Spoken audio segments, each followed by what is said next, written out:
വെള്ളരിക്ക കിച്ചടി ഉണ്ടാക്കിയാലോ. അതിനുവേണ്ടി വെള്ളരിക്ക അരിഞ്ഞ് വൃത്തിയാക്കി കഴുകി വൃത്തിയാക്കി ഒരു കുക്കറിലേക്ക് ഇട്ട് കൊടുക്കുക. കുറച്ച് ഉപ്പും ആവശ്യത്തിനുള്ള വെള്ളം കൂടെ ഒഴിച്ചിട്ട് വേവിക്കാൻ വയ്ക്കാം. 2-3 വിസിൽ കെട്ടാൽ മതി. അപ്പോഴേക്കത് വെന്ത് കിട്ടും. പെട്ടെന്നാകാൻ വേണ്ടിയാണ് കുക്കറിലിട്ടത്. ആ സമയം കൊണ്ട് തേങ്ങ അരച്ചെടുക്കാം. തേങ്ങയും 2 പച്ചമുളകും മാത്രമേ അരയ്ക്കുന്നുള്ളൂ. നമ്മൾ പച്ചടിയാകുമ്പം കടുക് അരയ്ക്കും. ഇതിന് കടുക് അരയ്ക്കത്തില്ല. കിച്ചടിക്ക് കടുക് ചതച്ചിടുന്നവരുണ്ട്. ഞാനിപ്പം അതൊന്നും ചെയ്യുന്നില്ല. നല്ലതുപോലെ അരയണം കേട്ടോ. നല്ല മഷി പോലെ അരയണം.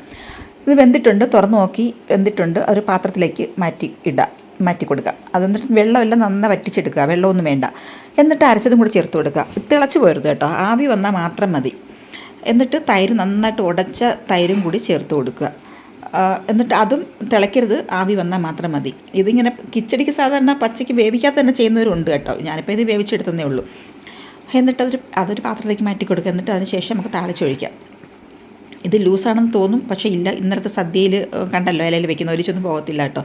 എന്നിട്ട് കടുക് ഞാൻ കുറച്ച് കൂടുതലായിട്ടിരിക്കുന്നത്. കടുക്, കറിവേപ്പില, വറ്റൽമുളക് ഇത്രയും കൂടെ ഇട്ടിട്ടുള്ളൂ. കടുക് അതിനകത്ത് ചതച്ചൊന്നും ഇട്ടിട്ടില്ലല്ലോ, അതുകൊണ്ടാണ് ഇങ്ങനെ ചെയ്തത് കേട്ടോ.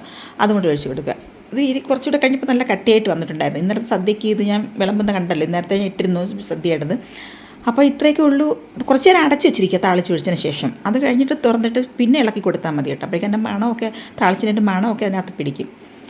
ഉപ്പൊക്കെ നോക്കുക. അപ്പോൾ ഇത്രയേ ഉള്ളൂ. വീണ്ടും കാണാം. Okay, by.